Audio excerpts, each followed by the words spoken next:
to episode number 177 of the Northern Miner Podcast. My name is Adrian Pocobelli. I am your online editor and host, and I also help take care of social media. And if you're hoping for a break after PDAC, I'm not sure if the financial markets are going to give you one. It has been very intense the last, I'd say, 2 weeks, but particularly yesterday, with that 2,000-point drop in the Dow.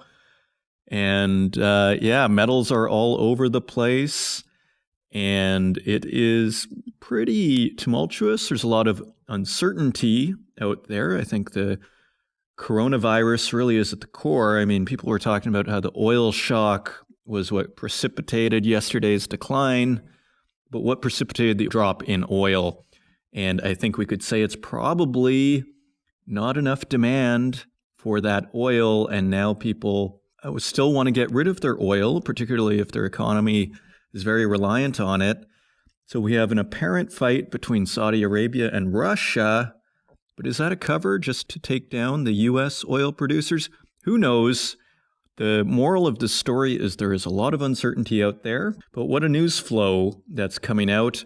There's also a lot of news flow in the mining industry. We have a big Supreme Court of Canada ruling on Indigenous lands and how they are not limited to provincial territories. And what that means is if a Indigenous group brings about a lawsuit to court, they don't need to refile that in each province that their land might cover. They can basically just do one lawsuit, and that will take care of, say, Quebec and Ontario, for example. They don't need to file separate lawsuits in each jurisdiction. So that's a pretty big ruling. I'd say another ruling in favor of the Indigenous leaders. And so, I always say, don't forget Bill Gallagher in that Resource Rulers interview. I believe it was maybe episode number 121 or 122, maybe both. Bill Gallagher has been waving his hands on this, who's a lawyer, for years. And I remember 5 years ago, he had a book, and I think we had an article in the Northern Miner. I don't know if we interviewed him where he wrote an op-ed. This is a massive issue, and despite all the coronavirus stuff, this one is huge. I mean, let's not overstate it. It doesn't really change that much. It basically makes it a little easier to start lawsuits. But when we go into that article, which we're going to, it's our top article here, we're going to see just the extent of the ramifications of this. Because if you want to get aggressive now from, as some people like to do with lawsuits, the Supreme Court has really enabled a whole kind of new level of conflict to occur here. And so there are big plans as a result of it. So anyways, we have that. Our feature content is returning back to Mark Bristow in Barrick. First of all, people love the Barrick stuff. We're getting a lot of plays on the Barrick stuff. Mark Bristow was the keynote speaker at PDAC. There were 3 keynote speakers, and he opened it. So we're going to feature these keynote speakers on the show. And so today we're going to do the first, and it's going to be Mark Bristow. And what he is saying is something we just touched on a previous episode. And it's this idea that the gold industry is teetering on the brink of a production decline. So he addresses this directly, and he also goes into Barrick's strategy and also their methodology for combating this and for becoming a world-class mining company. So that is coming up.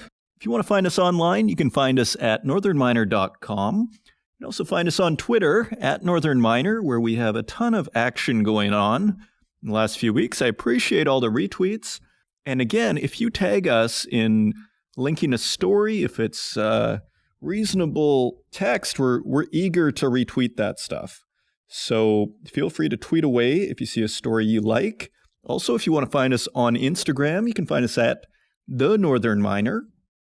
And we are also on YouTube, where we have begun to host these podcasts, and on LinkedIn and Facebook. And also, you can get this podcast wherever podcasts are available. On to the news. And turning to our first big story here by Kelsey Rolfe. special to the Northern Miner, and she wrote another huge one, which is our headline for the PDAC issue. And she comes up with another one here. A recent Supreme Court of Canada decision has confirmed the right of Indigenous communities to sue companies for Aboriginal title claims that span provinces without needing to file multiple lawsuits. The ruling on February 21st is the latest development in a years-long attempt by two Quebec Innu groups to sue Rio Tinto and its subsidiary, the Iron Ore Company of Canada, for a violation of their Aboriginal title rights.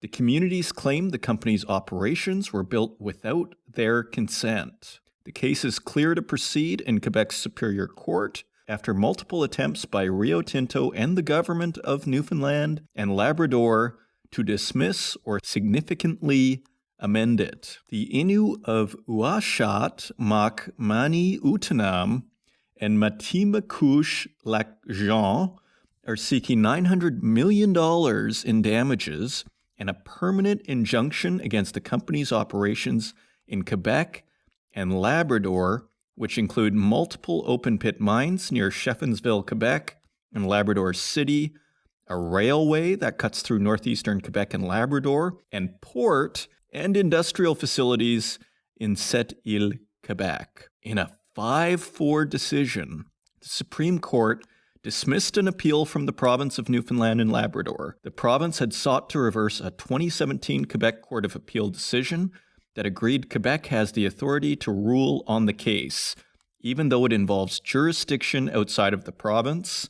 The highest court agreed with the Quebec judgment, finding the Aboriginal rights and title are sui generis, rights that defy any recognized category, such as civil or common law concepts of property. We have a couple of quotes from the justices, which are worth looking into, because, it's a pretty big issue for this country in the last 10, 20 years and even longer.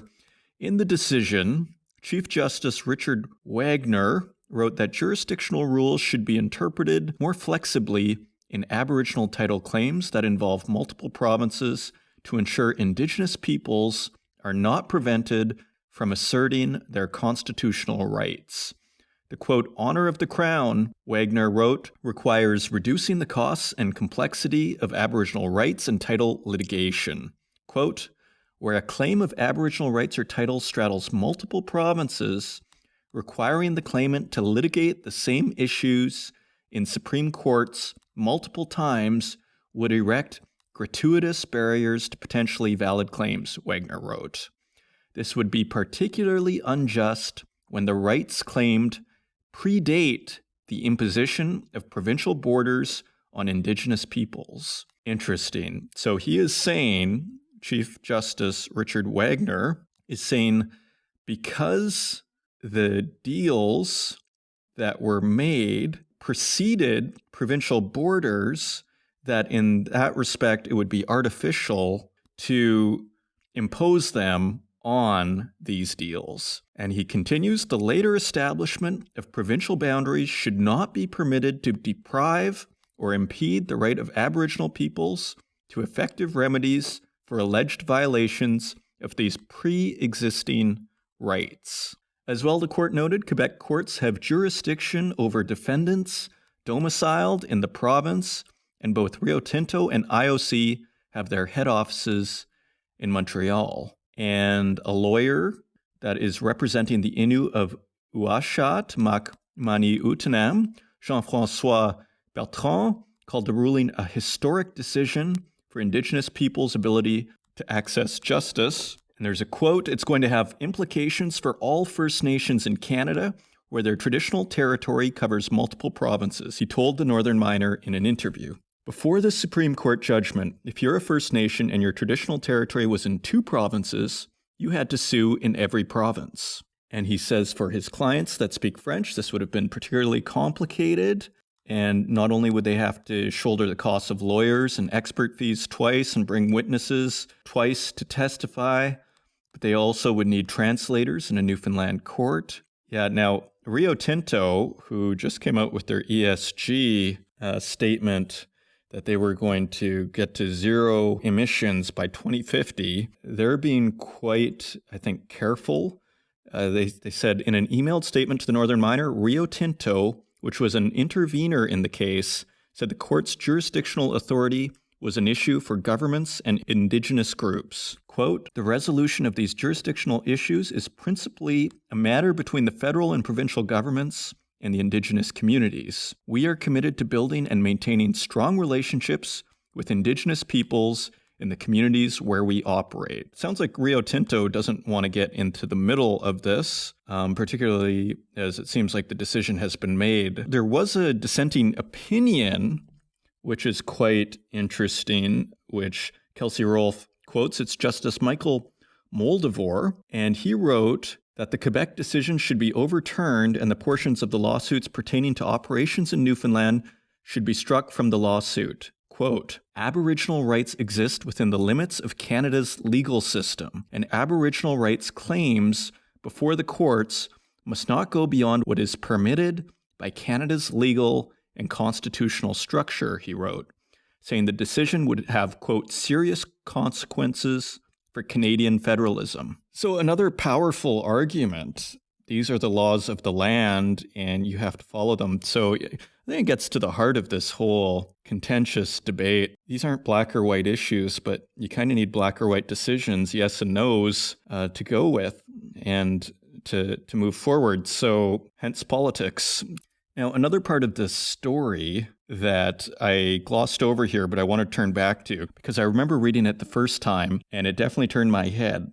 And here it is. The ruling will have implications for companies with cross-provincial operations whose works interact with Indigenous traditional territory, he added. Going forward, his clients plan to sue Hydro-Quebec for the utilities operations on their traditional territories, which, like Rio Tinto, and the IOCs, the Iron Ore Company of Canada, span 2 provinces. So, yeah, I guess Hydro-Quebec is next. So, a pretty interesting article. I highly recommend it. Go to northernminer.com. It's the second or third story.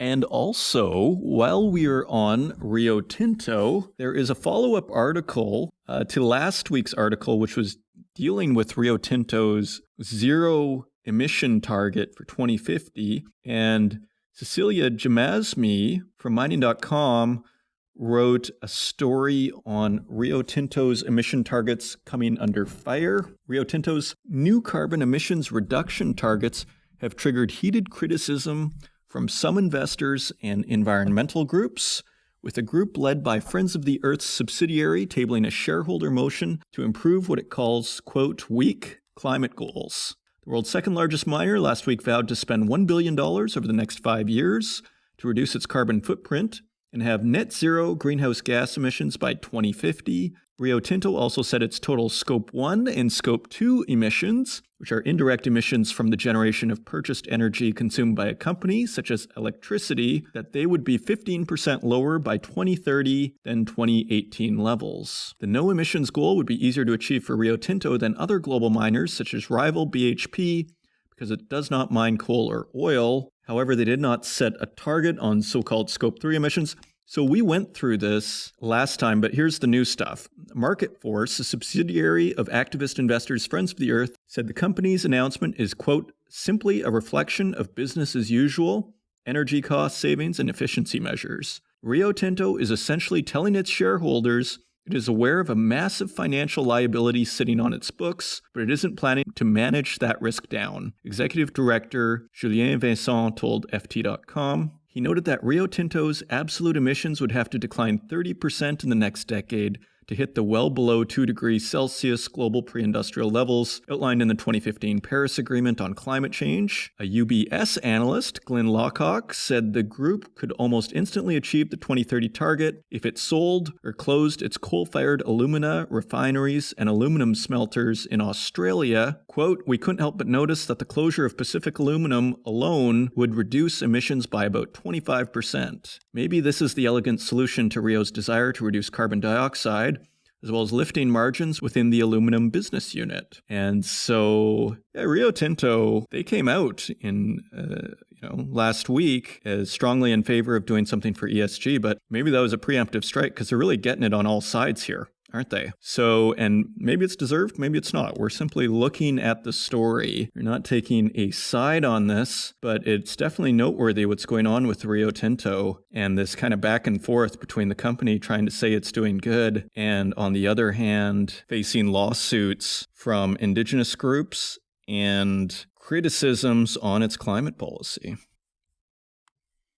And finally, we have a story by Trish Saywell, our senior reporter and acting editor-in-chief, and it's on B of A, Bank of America, has cut their GDP forecast, and they predict a, quote, mini recession. I guess you start with a mini recession and you work your way up to the big recession. There's no sense jumping right to the big recession. But it's interesting, this coronavirus thing, because what's kind of concerning from my perspective is I see this coronavirus thing as basically putting sand in the gears of globalism from an economic point of view.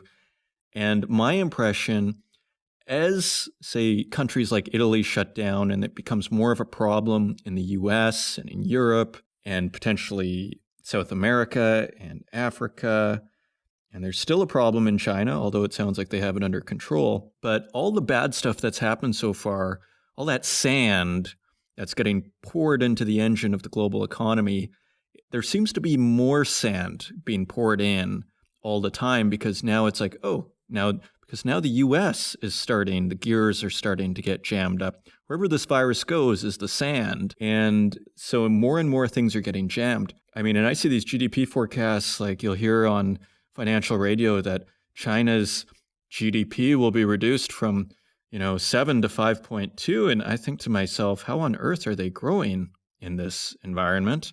Another one is earnings on the S&P 500 will remain basically where they are.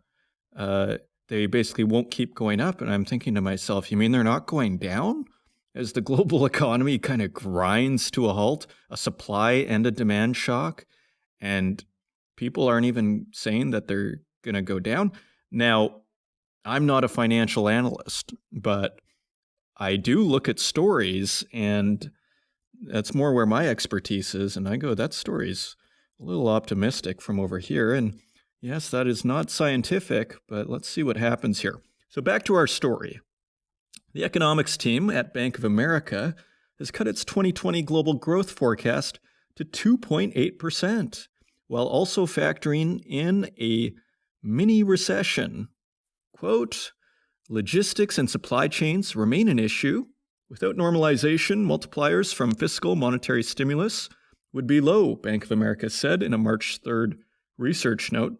This is from March 3rd, which is a week ago, but these days, a lot can happen. But continuing on, let's see what they say. The outbreak of the coronavirus, now called COVID-19, has had a, quote, pronounced impact.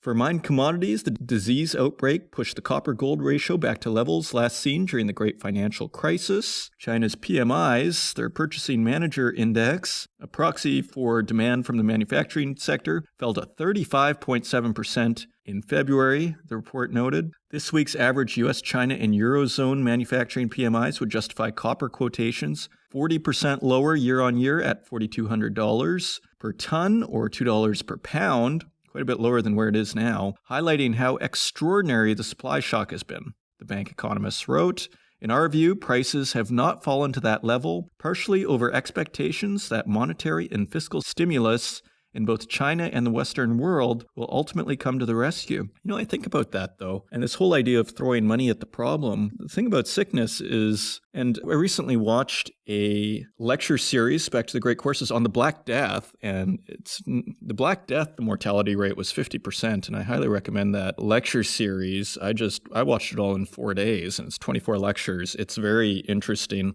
and there are a lot of parallels, such as when somewhere gets sick, people leaving, and this problems with quarantine and all these things. The word quarantine comes from, it's an Italian word originally to mean 40 days. Quarantine is so you spend 40 days in quarantine, before you go anywhere. So again, I just wonder how much throwing money at this problem. If nobody wants to go outside, how is this money getting spent? Who's ordering copper parts for their cars if nobody is even really going to work and they're working from home?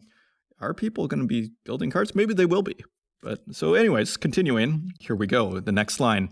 But logistics, the report continued, quote, is the key issue and difficult to stimulate away. So that's basically what we were just saying here. And here they continue with logistics. Indeed, as long as logistics and staff attendance in factories have not normalized, the multipliers of any fiscal and monetary support will likely remain low. Bank of America noted that if one uses the OECD's bear case of 1.5% global growth this year, the copper market surpluses would reach 806,000 tons, justifying average 2020 quotations of $4,424 per ton or $2.01 per pound. And so at this point, we forecast a roughly balanced copper market, the authors stated, yet the data highlights that any further downgrades in global activity would increase the supply overhang. To that point, copper would average $5,100 per ton or $2.31 per pound if the global expansion rate fell to 2%. Well, I don't know how they get to penny specifics, $2.31 per pound.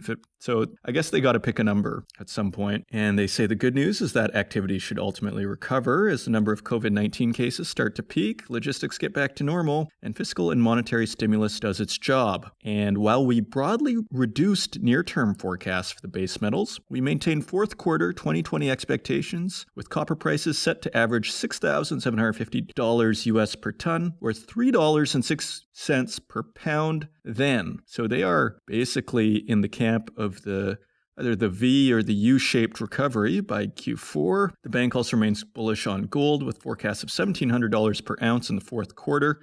You know, interestingly, in all fairness, this article was written a week ago. We hit $1,700 per ounce yesterday in that big move when the Dow dropped 2,000 points. So they hit their target actually yesterday. And they maintain a $1,700 per ounce gold price in Q4. Just before we turn to metal prices, let's see what else they have. They have aluminum at $1,786 per ton. And we look at it in pounds, so that's not too helpful for us. For copper, its 2020 price estimates for copper has been lowered to $2.75 per pound from $2.81 per pound. For lead, it's been lowered to 87 cents per pound from 91 cents per pound. For nickel, it's been lowered to $6.63 per pound from $7.88 per pound. And zinc has been reduced to 99 cents per pound from its previous $1.05 per pound. And with that, now let's look at our metal prices.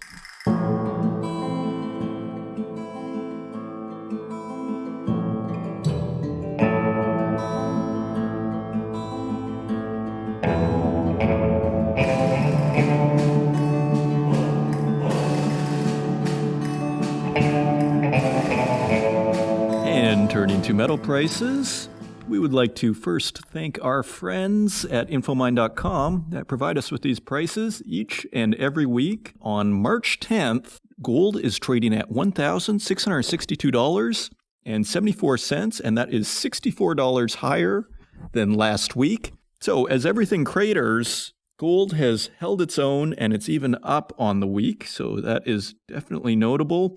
Silver is at $17.16 per ounce. That is 35 cents higher than last week. Platinum is at $879.01, and that is $29 higher than last week. Palladium is at $2,512.18, $19 lower than last week. So holding its own there. And on March 6th, so our industrial metals, they're going to be slightly out of date with all the big moves yesterday, but this weekly review is a nice contrast from your daily point of view. I think we get some really interesting results. So let's just keep with our weekly thing and not worry too much about having the most recent numbers. So copper on March 6th is 2 cents higher at $2.55. Aluminum is 2 cents higher at 77 cents. Lead is unchanged at 85 cents per pound. Nickel is 15 cents higher at $5.77 per pound. Tin is 30 cents higher at $7.67 per pound.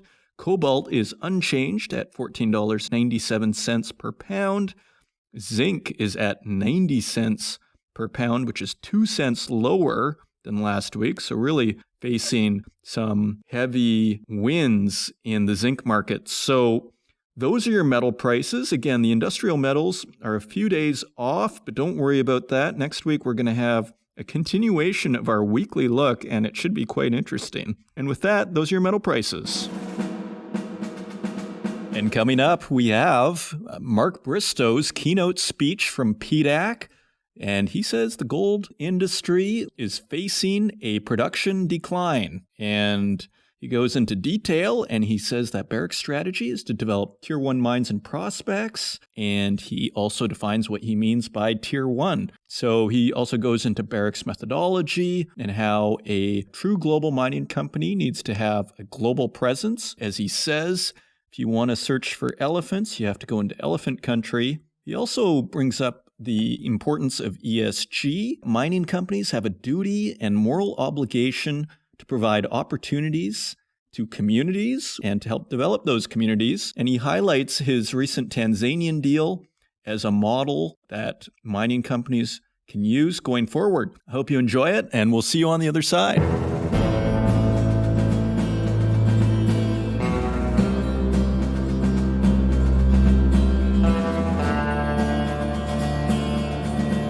Thank you, James, and very good morning to you ladies and gentlemen this morning. This annual PDAC convention is always a good place to give geologists their due. And it's particularly important, as James refers to talk about this subject when we as an industry, and I refers particularly to the gold mining industry, are teetering on the brink of a production decline. It's particularly timely to remind the industry that it's geologists and exploration that drive value creation and delivery in our industry. The need to invest in its human capital, as well as the physical activity itself, is pressing. And as I'll show you in this presentation, simply sticking to our geographical comfort zones is not going to produce an adequate return on that exploration investment. I always say, if you're hunting elephants, as the saying goes, you have to venture into elephant country. If you look at gold production per continent, you'll see my point. Global gold production has increased from around 60 million ounces per year in 1990 to peak at more than 100 million ounces in 2018. And it actually has started to decline. You know, there's only so much gold left in the ground. Gold is unique in that it is a genuinely precious metal. The only currency, I always say, that the politicians can't print. Its price is cyclical, but as this graph shows, over time, in fact, since Bretton Woods in 1972, it has consistently matched or outperformed all other asset classes. That also includes gold equities. The industry hasn't delivered commensurate value. And as an investor, you would have been much better off buying physical gold than shares in some of the mining companies.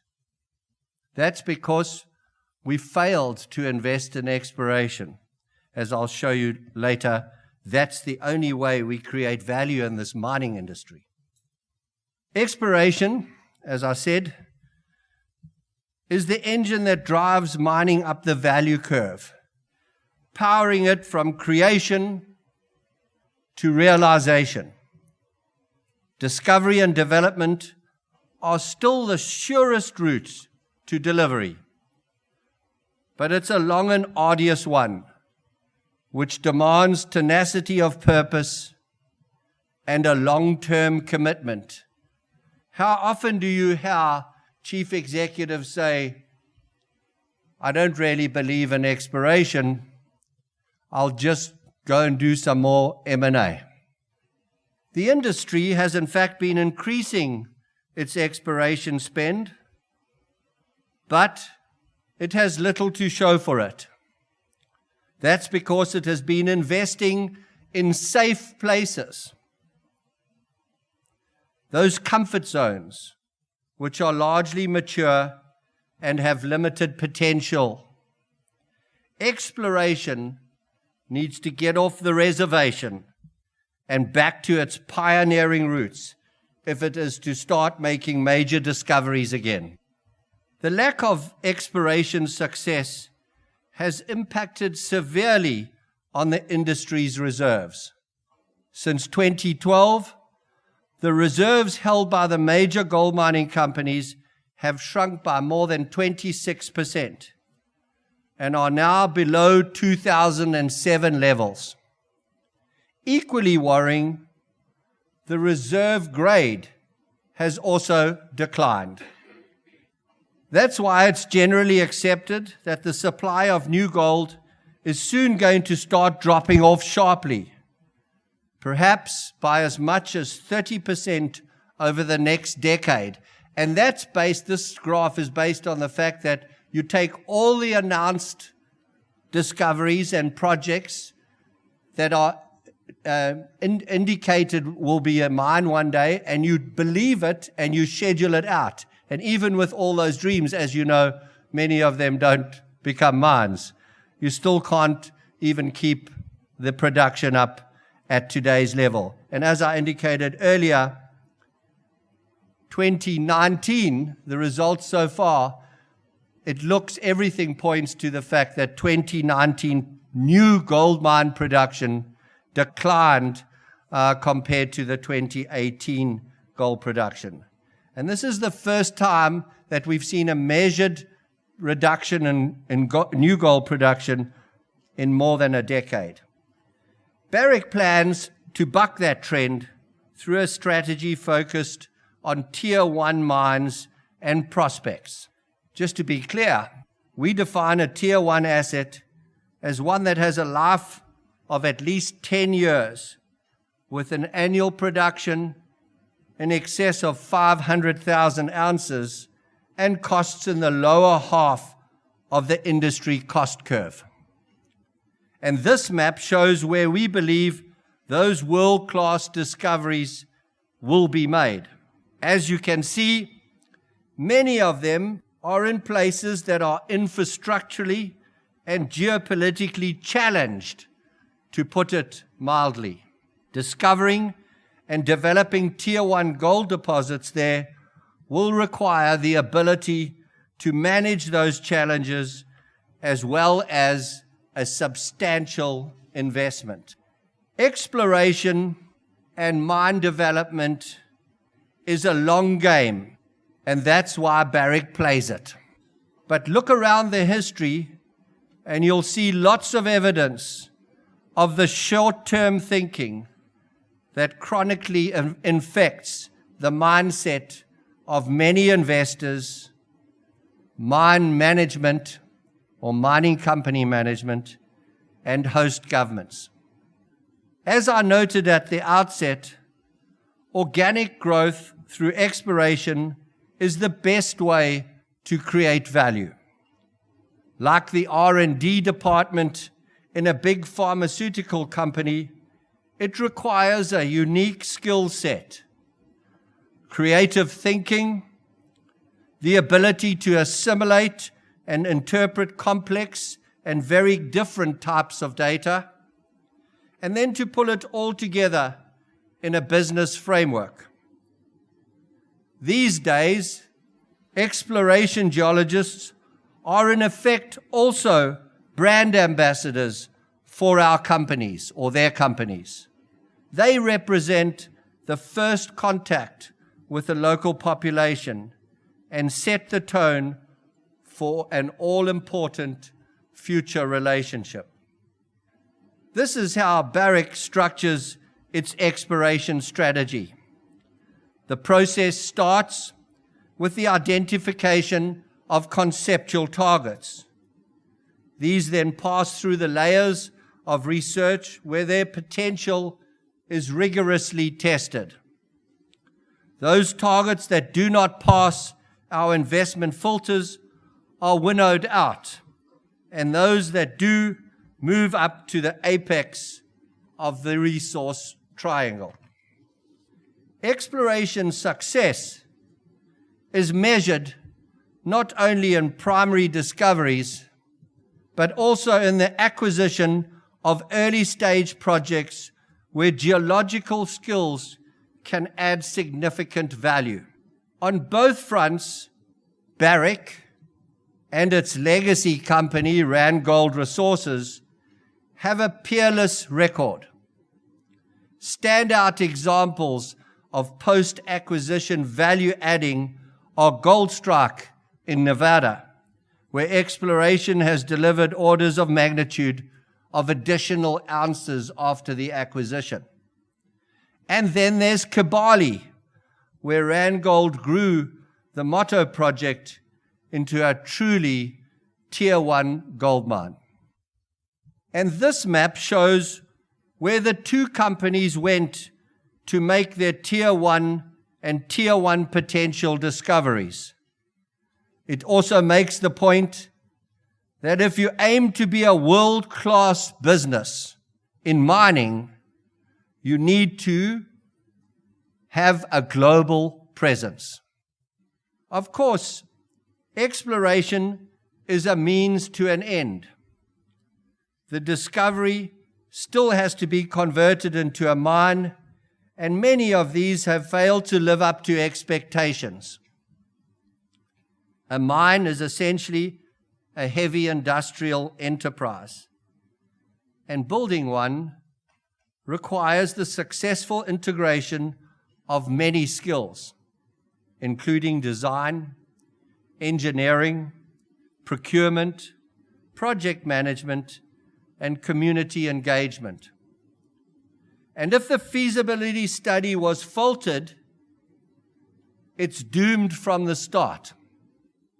Randgold got it right in Africa, where it built 5 mines, 3 of them world-class, each of which was profitable from the very first month of switching on the mill.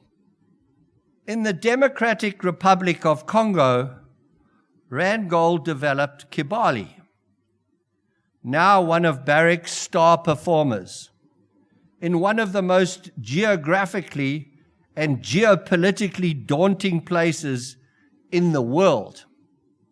In fact, before we could start fully evaluating the project, we had to build a 180-kilometer road through the jungle, just to give you sort of a vision of this. And what's more, we proved that mining really can make a difference for the better by creating opportunities for countries and people in danger of being left behind by the world.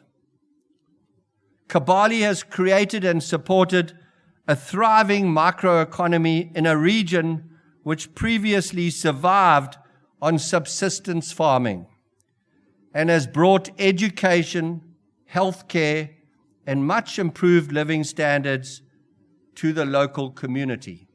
Which brings me to the subject of ESG, which, as you know, stands for environmental, social, and governance management, and is rapidly becoming a major factor in investment decisions. Since my Randgold days, I have argued that a good business also has to be a good citizen, particularly in emerging countries. Mining companies have a moral obligation as well as a commercial motivation to help develop economies and uplift people through investment, skills transfer, opportunity creation, and quality of life improvement. If the industry is to survive, that's our industry, in this changing world, we are going to have to recognize and acknowledge our duty to all our stakeholders and make sure that we benefit and they benefit fairly from the value that we create together with our host countries. Partnerships are the product of a good ESG record. As we think of it, a well-earned license to operate, and not vice versa. Here I'd like to use the example of Rand Gold again, which successfully built and ran world-class mines in Africa for over 20 years until its merger with Barrick. Thanks to the productive partnership we forged with the governments of our host countries, we overcame the many challenges presented by remote locations, a lack of infrastructure, a shortage of skills, and even the occasional outbreaks of civil war and political change. We were also able to settle differences over tax and other issues with the authorities amicably. Barrick's recently concluded framework agreement with the Tanzanian government is, I believe, a model of the kind of partnership the industry should seek, especially in emerging countries. It created, amongst other things, a joint venture in which the government could participate in board oversight of Barrick's mines in Tanzania, and a transparent mechanism for equitably sharing the benefits created by those mines. It's worth noting that we already have such or similar participation by our host governments in Mali, the Côte d'Ivoire, and the DRC. Recognizing the rights of all stakeholders is the future of mining in emerging countries and regions where the new discoveries are waiting to be found. And unless we have the courage and the commitment, one, to invest in geologists, two, encourage them to go into those regions where there are opportunities to find elephants, we're going to continue to lose as an industry. Thank you very much for your attention, and James, I'd be happy to take questions.